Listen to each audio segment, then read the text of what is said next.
여러분 안녕하십니까? 정성산TV입니다. 지금 대한민국에서 가장 정치에 둔감하다고 여겨졌던 공간, 그리고 가장 일상의 안전에 민감한 집단, 바로 맘카페에서 이례적인 경고 신호가 나오고 있습니다. 정성산TV 좋아요, 구독, 알림은 큰 힘이 됩니다. 그 어떤 것보다 좌편향 성격이 강한 곳, 대한민국의 맘카페 여러분, 지금 이곳에 엄마들이 분노하고 있는 상황 알고들 계십니까? 특정 커뮤니티 하나의 반응이 아니에요.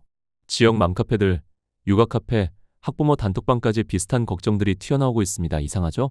분명 좌편향인 곳인데 현 정부와 여당을 비판하는 말로 적어도 이 문제만큼은 도배가 되고 있으니까. 이건 단순한 정치적 반응이 아닌 생활 자체의 위험을 엄마들이 감지했다라는 뜻입니다. 그리고 그 이유는 얼마 전 범민주 의원 31명이 발의한 국가보안법 폐지 법안 때문에 대표 발의한 사람을 모르시는 분이 있으실 텐데 그게 누구냐면요. 민영배라는 사람입니다. 아시는 분들은 아실 겁니다. 극강성 중의 강성인 국회의원이자 광주 광산구 을지역구입니다. 황윤덕 전 국정원 대공수사단장도 국가보안법이 폐지되면 북한 관련 이적 행위를 처벌할 근거가 사라진 거 분명히 경고합니다. 그리고 헌법재판소는 2023년까지 총 8차례 국가보안법에 대해 합헌 또는 각하 판단을 내렸습니다. 이유는 명확합니다. 헌법 제3조 영토 조항이 살아있는 한 반국가 단체를 규율할 법은 반드시 필요하다는 겁니다.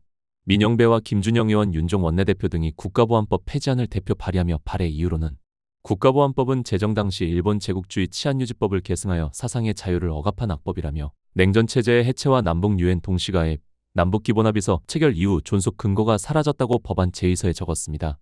참고로 알아가시고 여기 보세요. 국가보안법을 왜 폐지하는지 모르겠네요. 분단 상황에서 이것만큼은 지지하는 당을 떠나 절대 막아야 한다고 생각을 해요. 상식적으로 표현의 자유보다 국가 안보가 먼저 아닌가요? 나라가 불안전한데 표현의 자유가 뭔 의미가 있는 건지. 거대 정당이 돼서 점점 막 나가는 것 같아 걱정입니다. 점점 이상해져요. 나라가. 저도 이것 때문에 무섭더라고요. 많이 알려지지 않아서 문제인 것 같습니다. 보시는 그대로입니다. 이게 국가보안법 폐지 법안 발의에 따른 전국의 맘카페 공통된 분위기예요. 자신들을 지지하는 지지 세력조차 이건 아니라며 손사래를 치는 그런 상황인 건데 문제는 지금부터입니다. 이런 글을 쓰신 맘카페 회원들도 반드시 알아야만 하는 정보들 지금부터 알려드리겠습니다.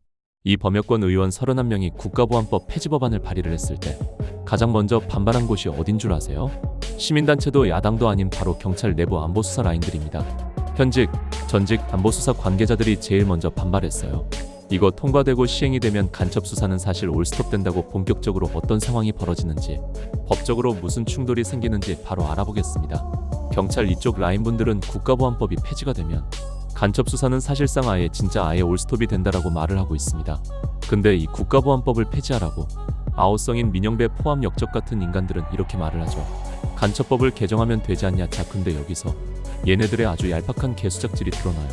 이거 아마 다 모르실 겁니다. 그래서 공유를 해주셔야 되는 거예요. 형법상 간첩죄는요, 적국 또는 외국을 전제로 합니다. 하지만 헌법상 북한은 외국도 정상적인 국가도 아니죠. 반국가 단체예요. 그래서 북한과 연계된 지령수수, 공작, 이적행위, 은밀한 접촉 같은 것들 사실상 국가보안법이 아니면 다룰 수가 없습니다. 적용이 안 된다고 보시면 됩니다. 국가보안법이 폐지가 되면 적용이 안 된다는 말입니다. 이거 다들 모르셨을 겁니다. 실제 수치 한번 보실까요? 여태까지 얼마나 많은 간첩들이 잡혔는지. 2015년도부터 2025년까지 경찰이 적발한 국보법 사범이 342명입니다. 국정원이 82명 잡았고요. 군 방첩사가 8명 잡았어요. 매년 40명 이상이 북한 관련 이적 행위로 적발이 되고 있다는 얘기입니다. 근데 이게 국가보안법이 사라지게 되면요, 못 잡는다는 겁니다. 진행 중인 수사 바로 중단되고요. 수감 중인 사범들 어떻게 하겠습니까? 재심해달라 요청할 거고 석방을 요구할 겁니다. 그리고 석방이 된다면 뭐 하겠습니까? 네, 하던 거예요. 안보수사가 아예 공백 상태가 되는 겁니다. 이걸 현장에서 가장 잘 아는 사람들이 지금 이것만큼은 절대 안 된다라 말하는 이유가 바로 이겁니다. 여기까지 이해가시죠? 그럼 다음 스텝, 국가보안법은 논란만 있는 법이 아닙니다. 헌재는요, 2023년까지 총 8차례 국가보안법에 대한 판단을 내렸어요. 이미 존속해야 된다고. 이유는 명확합니다. 북한의 대남 적대 전략은 계속되고 있고 헌법 제3조 영토 조항이 살아있는 한 반국가 단체를 규율할 법이 반드시 필요하다고, 즉 헌법이 유지되는 한 국가보안법은 있어야 한다는 판단을 헌재에서 내리고 있는 겁니다. 계속해서 그러면 처음으로 돌아가 보면 왜 맘카페들이 반응을 할까요? 정치 논쟁에 타오르지만 때로는 둔감한 공간, 게다가 오히려 민주당에게 호의적인 공간, 그곳에서조차 이건 너무 위험하다라는 말이 먼저 나오는 이유, 바로 아이들의 미래가 걸려있기 때문입니다. 나라의 안정이 걸려있기 때문이에요. 전쟁은 아니지만 불안한 사회는 원하지 않기 때문입니다. 자식들이 피해를 보기 때문에 엄마들은 그 신호에 가장 먼저 반응을 한 거예요. 그래서 이 문제는 정치인의 말 따위로 덮을 수 있는 사안이 아닌 겁니다. 이념의 문제가 아니라 국가의 존립과 우리 일상의 안전 문제라고 생각을 하셔야 됩니다. 모두 가볍게 넘기지 마세요. 특히 맘카페 회원들, 이 세부 내용 즉 국가보안법이 폐지가 되면 현행법상 북한은 국가가 아니기 때문에 수사를 할 방도가 없어진다라는 거 이거 다 모를 거거든요. 퍼날라 주시기 바랍니다. 국가보안법 폐지는요, 법 하나 그냥 없애는 수준이 아니에요. 안보수사의 손발을 다 자르고 아이들이 살아갈 미래를 그냥 잘근잘근 씹어밟는 거라고요. 맘카페가 가장 먼저 이 국가보안법에 난리난 이유가 있는 겁니다. 해당 영상 정말로 여러분들의 많은 공유가 매우 중요합니다. 또 한 번 강조드리겠습니다. 헌법 제3조에 따라 북한은 외국도 정상 국가도 아닌 반국가 단체로 규정되어 있습니다. 이로 인해 북한과 연계된 지령 수수, 공작, 이적 행위, 비공개 접촉 등은 형법으로 포섭이 되지 않습니다. 즉 국가보안법이 폐지될 경우 해당 행위들에 대한 실질적 처벌 근거가 사라집니다.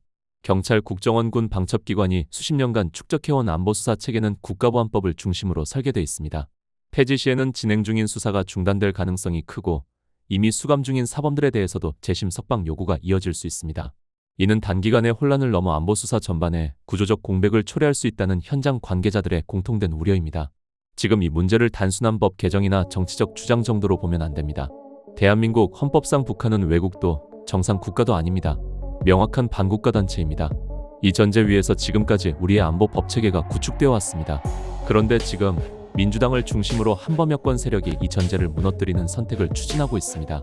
헌법은 그대로 둔 채 반국가 단체를 규율하는 핵심 법률부터 제거하겠다는 겁니다. 이게 의미하는 바는 분명합니다. 북한과 연계된 공작, 지령수수, 이적 행위, 은밀한 접촉과 선전 활동에 대해 국가가 개입할 수 있는 법적 근거를 스스로 포기하겠다는 뜻입니다. 결과는 어떻게 될까요? 안보수사는 위축되고 경계선은 흐려지고 위협은 표현이라는 이름으로 일상 속에 스며들게 됩니다. 다음 시간에 뵙겠습니다. 멸공.